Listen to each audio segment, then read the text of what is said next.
Still, it's not surprising they were treated like kings, because when you do ask difficult questions, as ITN did last year when they questioned the band's suitability to front the anti-bullying campaign in the first place, you quickly get your knuckles rapped. By putting yourselves up as a champion for children... We don't put ourselves up as that. You have by taking this role as ambassadors. But bullying, for me...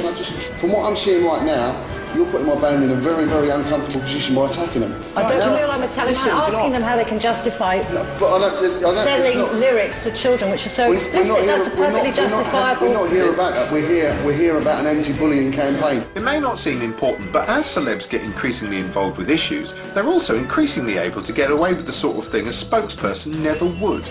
The relationship between stars and the press is a one-way street. Put us on your show, plug us silly, but don't act like journalists or we won't come back, and neither will any of our other showbiz friends. But perhaps the worst thing about all this celeb slurping is it's boring. I mean, who really gives a toss about Sunita's gold boots? It can sometimes be entertaining when the news gets a famous person on, especially if they genuinely grill them.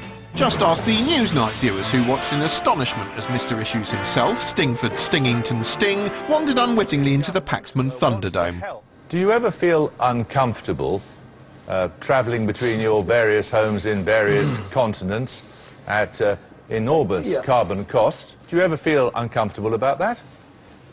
I think it's an amusing red herring for the media to blame celebrities for the global crisis we're in. But you're not being blamed for it, you're just being accused of hypocrisy, that's all. Yeah. Ha! Time for the week in bullshit. Vigilance! And the Home Office wipes away any remaining post-Yuletide cheeriness by changing its terror threat Facebook status to severe.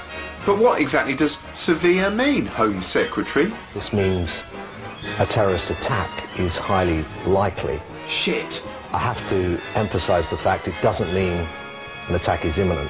Shit? All I would say to the public is that they need to be vigilant. Vigilant, OK, vigilant. What should I be vigilanting towards? Can you reassure the public that you haven't got anything that is saying an attack is about to happen, some men are on their way right now? Well, it's very important. The highest level of security alert is critical, and that means an attack is imminent, and we're not at that level. All right, so we're here, not here.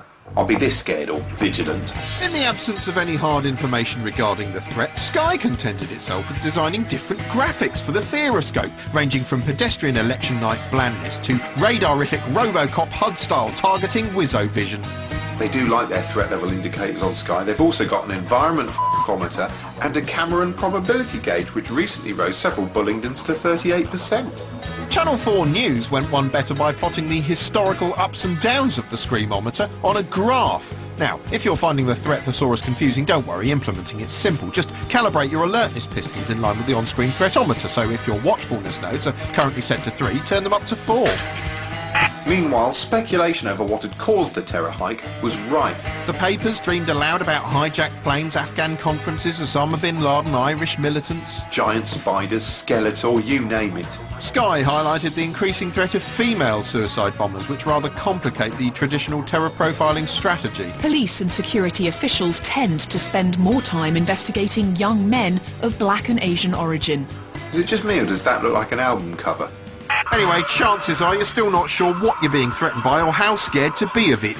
To clear things up once and for all, what you need is the supreme clarity of a Channel 4 News interview with a top security expert. No specific target, no specific group, no specific threat. What are people supposed to make of this? Well, I think what people can make of it is basically this is a very clear message that they need to be more alert and more vigilant. So be more alert and more vigilant about nothing specific. It could well emanate from Pakistan, or it could emanate from somewhere like Somalia, or indeed Yemen. It could come from overseas, or it could be a group within the UK already here in place. What are the chances of anything coming from Mars? Anyway, in summary, you should now be severely, not substantially, alert. Keep an eye out for something specific or nothing specific, male or female, Arab or Western, imminent or just highly likely from Pakistan, Yemen or down the road. And don't panic, but do be vigilant to this level, not this level, this level. And if you're not sure where that is, look it up on your colour-coded fearometer. And remember, don't get it wrong or the terrorists have won. Well, celebrities on the news are one thing, but what happens when the news makes its own celebrities? Here's American miserablist and drunk Doug Stanhope with his view.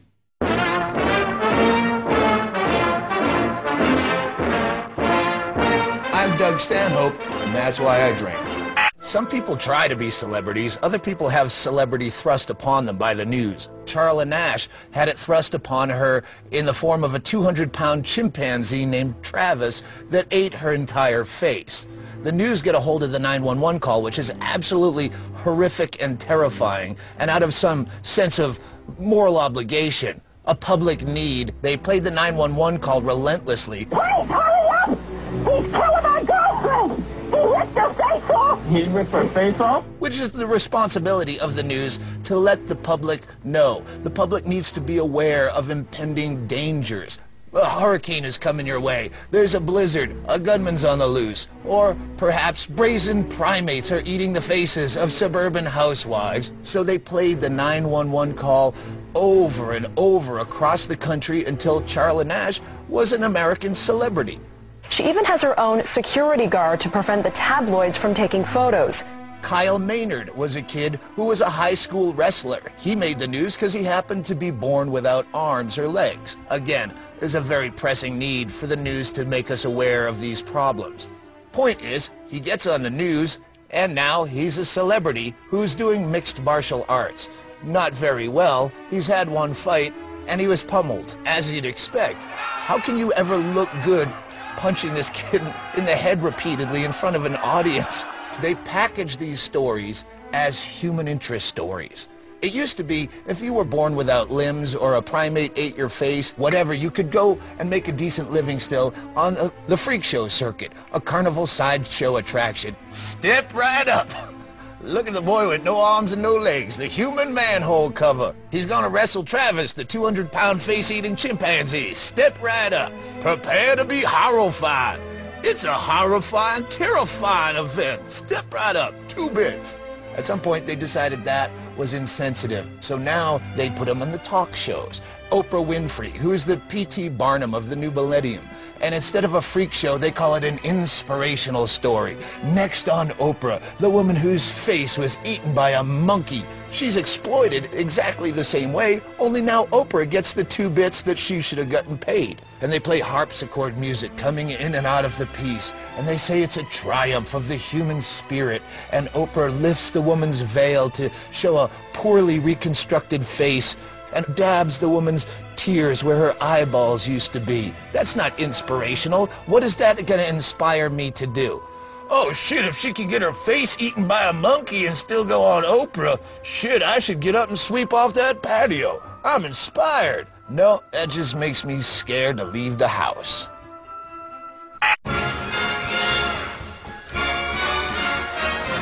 Technology! And a billion geek eyes turn to San Francisco as Apple Emperor Steve Jobs unveils his latest creation in exciting scenes on Sky News.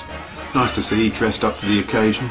In punishingly dull coverage, Jobbo explained the new gizmo would be great at playing videos and music and blah, blah, blah. If there's going to be a third category of device, it's going to have to be better at these kinds of tasks than a laptop or a smartphone. Otherwise, it has no reason for being. Well, yeah, unless it's a big rectangle with an Apple logo on the back, then its reason for being is to milk money from every ponce in the world. Some people have thought that's a netbook.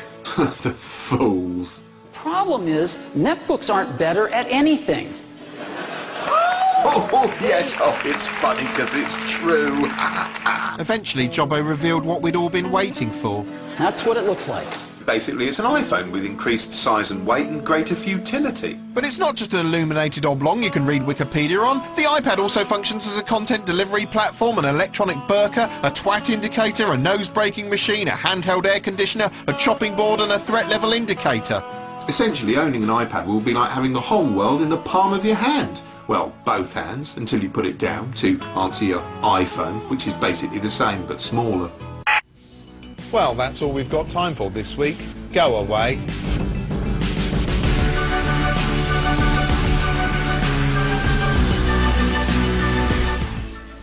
The Mad Men are burning the midnight oil tomorrow night here on BBC 4. The brand new Season 3 continues at 10. Next tonight, though, the inside track on how to win at chess, thanks to Time Shift.